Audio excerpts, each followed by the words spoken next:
Today, we will provide a concise overview of the installation process for the new Growatt single-phase energy storage system. The fundamental components at the heart of this comprehensive system include the SPH 10000TL-HU hybrid inverter and the Hope LV battery system. Hope battery ensures excellent safety by utilizing cobalt-free lithium iron phosphate as its material, offering flexible capacity options to cater to customer needs. Each battery module has a standardized capacity of 5.5 kWh. The battery system can accommodate anywhere from 1 to 12 modules, providing a maximum total capacity of 66 kWh.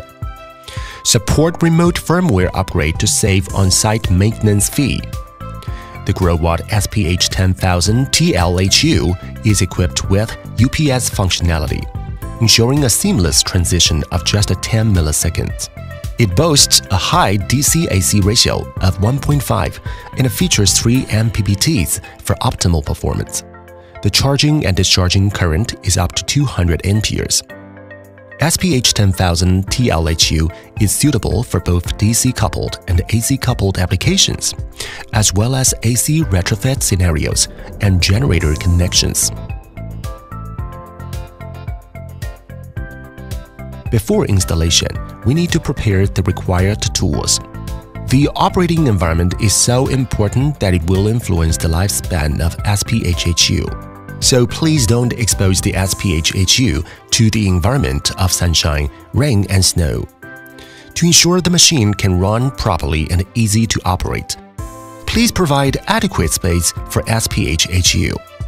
Install the inverter vertically or at a maximum back tilt of 15 degrees. Do not install the inverter at a front tilt, horizontally, or upside down.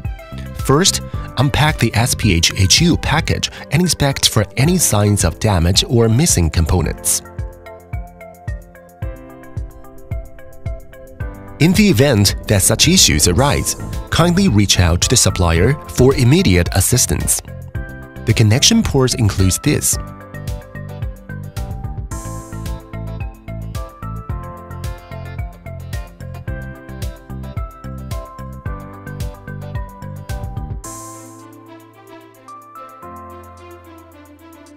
Place the mounting template horizontally on the wall, ensuring its alignment. Proceed to mark and drill holes at the designated positions indicated on the template. Insert the expansion screw rubber sleeve into each hole before securely fastening them with expansion screws. Make sure the PV switch is off. Please utilize the L-type hexagon wrench provided in the accessories bag to access the wiring box. Strip 0.3 inches of the cable insulation, followed by crimping the tubular terminal. Utilize crimping pliers to firmly press the cable onto the attached tubular terminal, ensuring a secure quadrilateral formation. Connect the wires to the corresponding terminal blocks in accordance with the silkscreen markings on the inverter.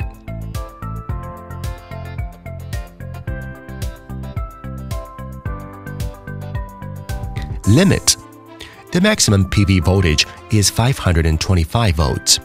The maximum PV input current is 22 amperes. The maximum recommended PV power, STC, is 15,000 watts. Note: the wire size of PV cable is 12 to 10 AWG. The wire size of generator and grid cable is 6 to 4 AWG. Please choose battery cables with SC9512 ring terminal for battery connection. Unscrew the bolts and fit ring terminal in. Fasten the bolt, make sure the connection is firmly. Note: the wire size of battery cable is 20 AWG or 40 AWG. If a lithium battery is being utilized, it is essential to connect the battery communication cable to the BMS port. If users opt for the utilization of a lead-acid battery in order to employ the temperature compensation function, it is necessary to connect the temperature sensor to both port 1 and port 2 of the functional interface. Users could directly connect significant loads to the load port. Connect the wires to the corresponding terminal blocks in accordance with the silkscreen markings on the inverter. The grounding connector is at the right side of the SPH-HU from the front view. The antenna connector is at the bottom of the SPH-HU. Install the CT. Install the CT on the firewall of the grid. Pay attention to the direction of the CT. The arrow of the CT should point from the load to grid. Insert the white wire of CT to port 3 of the function port and black wire to the port 4. Tighten the waterproof connector and close the wiring box. Turn on the inverter and switch on the PV switch.